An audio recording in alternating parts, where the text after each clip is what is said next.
The Civil War led to the emancipation of nearly 4 million African Americans.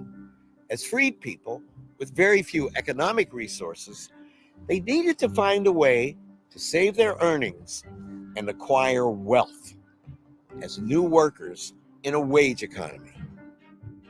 The federal government chartered the Freedmen's Bank in 1865, the very year that the North won the Civil War. The Freedmen's Bank was a great idea in theory. Newly emancipated African Americans could receive loans to purchase land, could receive advice on how to manage their money. By 1871, 37 branches had opened in 17 states. The bank hired local black leaders as cashiers and solicited depositors among the formerly enslaved.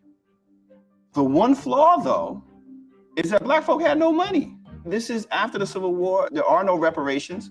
So I've always wondered, you created a bank, well, what do you expect black folk to deposit? Goodwill? Some people invested only a few pennies, but still, they invested. While the majority of accounts were less than $50, the bank ultimately counted nearly $60 million in total deposits from almost 70,000 depositors. But in 1873, a Great Depression rocked the nation. The Depression of 1873 creates a panic, a run on banks, and banks start failing.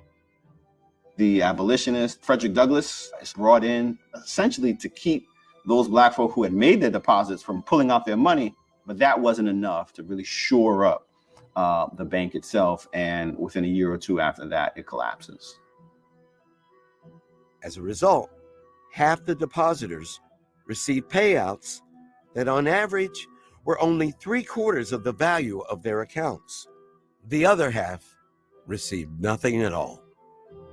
The Freedmen's Bank's collapse not only means that black people will not have any of those resources to invest in their future, it also helps to create or animate a distrust in government institutions. So people begin to feel betrayed by the union, by the government, in ways that are going to have lasting effects for generations.